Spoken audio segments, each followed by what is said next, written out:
जब जब कोई चुनाव लड़ता है तो खासकर उम्मीदवार तो उसके ऊपर आरोप प्रत्यारोप होते रहते हैं। कोई भी छोटा से बड़ा आरोप अगर बनता है तो तुरंत दूसरा पक्ष उसको हाईलाइट करता है ताकि उनका वोट बैंक डाउन हो। ऐसे ही लोकसभा सदर गोरखपुर में मामला आया।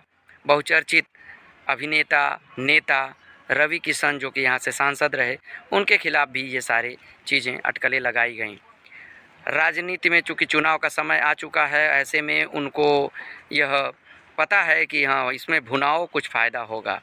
मामला कोर्ट तक गया। माँ बेटी अपर्णा ठाकुर और उनकी बेटी आई, कॉन्फ्रेंस की, कोर्ट में भी गए। मतलब इतना बड़ा प्रोपेगेंडा हुआ, उसके बाद मामला सबसाइड कर लिया गया है। सब कुछ स्थिति नियंत्रण में दिख रही है। तो जाहिर सी बात है कि आज स्थिति नियंत्रण में है, तो इसके पहले जो माहौल बना था ये क्यों था, किस लिए था, बहुत कुछ समझ में आता है। आप भी कमेंट करके हमें ज़रूर बताइए कि आपको क्या लगता है। भैया वही कोर्ट है, वही कचहरी है, वही किताब है, वही संविधान है, वही अदालत है। उसी में कोई जीत जाता है, कोई हार जाता है।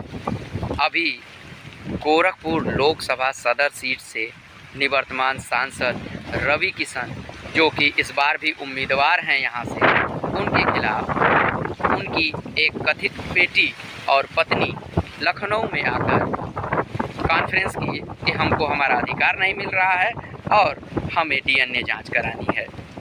रवि किशन बिल्कुल तटस्थ रहे। उन्होंने ना तो मीडिया में आकर कोई बयान दिया, ना ऐसे कहीं जाकर कुछ कहा। कोई सोशल मीडिया पर बयानबाजी नहीं। हाँ, उनकी पत्नी सामने आई और उन्होंने कहा कि सबके ऊपर एफआईआर होगा, सब लोग गलत बात कर रहे हैं और ये निराधार है।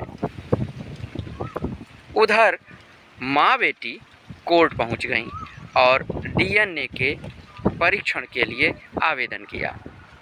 कोर्ट ने सारा आवेदन ध्यान से पढ़ा, समझा और उसे अपीयर के योग्य नहीं माना। मुकदमा खारिज हो गया। सामाजिक स्तर पर होता है कि भाई कोर्ट के पीछे भी कुछ मामला बनता है।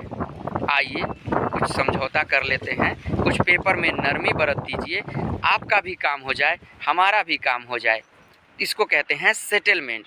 क्योंकि अगर ऐसा सेटलमेंट नहीं है तो कयास ये भी लगाए जा रहे हैं कि फिर दोबारा कोई मीडिया में क्यों नहीं आया।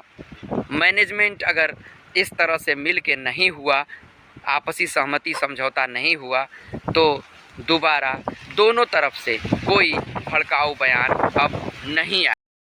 फिलहाल लोकसभा चुनाव 2024 में पक्ष हो या विपक्ष हो, अपने प्रतिद्वंदी प्रत्याशी की कमज़ोर नस जैसे ही पाते हैं, उसे दबाने की कोशिश पूरी तरह की जाती है। अब अपना दामन खुद बचाना है, चाहे सेटलमेंट करके या फिर जैसे भी मान मनोबल और देखिए आने वाले समय में ऐसा न हो कि ये मामला फिर किसी माध्यम से उठाया जाए।